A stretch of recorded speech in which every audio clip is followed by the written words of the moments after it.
Come கணபதியே நமக. Astro Hindu சென்னையிலிருந்து ஜோதிட மக்கள் அனைவருக்கும் வணக்கம்.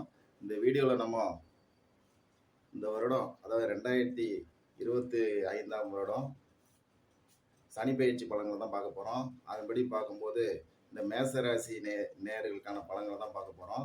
மேசராசினா யார் அப்படின்னு பார்க்கும்போது அஸ்வினி, பரணி, கிருத்திகை நட்சத்திரம் 1ஆம் பாதத்தில் பிறந்த நீங்கள் மேசராசி நேயர்களாக ஆயிடுறீங்க. நீங்கள் எப்போதுமே நல்லா சுறுசுறுப்பாக இருப்பீங்க, எதுலேயும் முதன்மையாக இருப்பீங்க, சந்தர்ப்ப சூழ்நிலையை கண்ட்ரோலில் வச்சுருப்பீங்க. முக்கியமாக குடும்பத்தின் மீதும் அம்மா தாய் மீதும் அதிக அளவு பாசம் பண்ணவங்களாக இருப்பீங்க.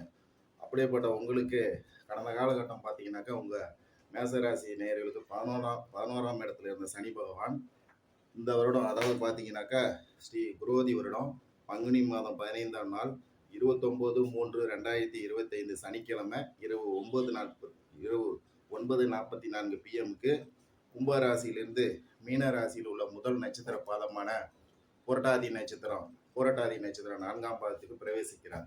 அதனால் இந்த மேசராசி நேயர்களுக்கு எந்த மாதிரியான பலன்கள், நடைமுறை பரிகார வழிமுறைகள் என்ன என்பதான் பார்க்க போகிறோம். கடந்த 2.5 வருஷம் பார்த்தீங்கன்னா லாபத்தில் இருந்த சனி பகவான் இப்போ விரயஸ்தானத்துக்கு வருகிறார். அதனால் என்ன நடக்க போகுது அப்படின்னு பார்க்கும்போது உங்களுக்கு தசா புத்தி சாதகமாக இருந்த போதிலும் கோச்சாரத்தில் உங்கள் ராசி 12ல் சனி 12ல் வரதுனால உறக்கம் தாமதமாகும். சில பேர் பார்த்தீங்கன்னா தொழிலுக்கு அதிகமாக செலவிடக்கூடிய சூழ்நிலை உண்டாகும். தொழிலாளர்களுக்கு செலவினங்கள் மிகப்படியாக இருக்க போகிறது. மேலும் பார்த்தீங்கன்னாக்கா அந்த 12ல் இருக்கிற சனி 12ல் இருந்தாலும் அவரோட பார்வை உங்களோட குடும்பத்தை பார்க்கறதுனால குடும்பத்தில் உங்கள் குடும்ப உறுப்பினர்களாக செலவினங்கள் கொஞ்சம் மிகப்படியாக இருக்கும்.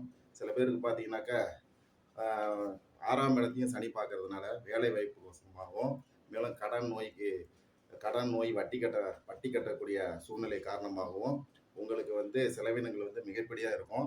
மேலும் பார்த்தீங்கன்னா சனியோட 10ஆம் பார்வை உங்கள் ராசிக்கு 10ஆம் இடத்துல வர்றதுனால சில பேர் தொழில் முதலீடுக்கோசரம் அதிக அளவில் இன்வெஸ்ட்மெண்ட் பண்ணுவீங்க. கொஞ்சம் கவனமாகவும் இருக்கணும். விரய சனி என்பதால் அதுக்கு தகுந்த பரிகாரமும் நீங்கள் செய்து கொள்ளணும். என்ன பரிகாரம் அப்படின்னு பார்க்கும்போது சனி ஒரு கர்மா கிரகம், தொழிலாளி கிரகம், மேலும் பார்த்தீங்கன்னா ஒரு தாமத கிரகம், கடின உழைப்புக்கான காரக கிரகம். நீங்கள் தொழிலாளிகளுக்கு நல்ல செலவினங்கள் செய்யலாம். கைகால் இல்லாதவங்களுக்கும் முக்கியமாக உடல் உழைப்பு போட்டு எஃபோர்ட்டு போட்டு உழைக்கிற வர்க்கத்தினருக்கும் உங்களால் இயன்ற உதவிகள் செய்யலாம். தினமும் காக்கைக்கு உங்களால் இயன்ற உணவுகளை வைத்து வரலாம். கால் இல்லாதவங்க, முதியோர் இல்லத்துக்கு உதவி செய்யலாம். நேர்மையாக இருக்கலாம். இந்த 7.5 சனி காலத்தில் என்ன எஃபோர்ட்டு போட்டு நீங்கள் உழைக்கணும். முக்கியமாக செலவாக போகிறது. அதை நீங்கள் தானம் தர்மம் வழங்கிட்டீங்கன்னா பெரிய அளவு சனி பகவான் பாதிப்பு கொடுக்க மாட்டார். முக்கியமாக இந்த மேசராசி நேர்கள் முருக வழிபாடும் சனீஸ்வரர் வழிபாடும் செய்து கொண்டீங்கன்னா இந்த விரய சனியிலேருந்து நீங்கள் தப்பித்துக் கொள்ளலாம். மீண்டும் நாம் அடுத்த ஒரு வீடியோவில் ரிஷபராசி நேர்களுக்கான பலன்கள் என்ன என்பதை பார்ப்போம். ஜோதிட அன்பர்கள் அனைவருக்கும் வணக்கம். ஸ்ரீஹரி ஜோதிட வித்யாலயம் சென்னையில் இருக்கிறது. நேரடியாகவோ ஆன்லைன் வாயிலாக ஜோதிட பயிற்சி பெற்று ஜோதிடர் ஆகும்னு நினைக்கிறவங்க தொடர்பு கொண்டு பயன்பெறலாம். உங்கள் ஜாதக பலனை தெளிவான முறையில் தெரிந்து கொள்ளணும்னு நினைக்கிறவங்க www.astromoon.in வெப்சைட்டில் போய் பாருங்கள். எல்லா விவரங்களும் உள்ளது. தொடர்பு கொண்டு பயன்பெற அன்புடன் அழைக்கிறோம். 12 ராசி நேர்கள் மற்றும் 27 நட்சத்திர நண்பர்கள் அனைவருக்கும் நன்றி, வணக்கம். வாழ்க ஜோதிடம், வாழ்க நவகிரகம்.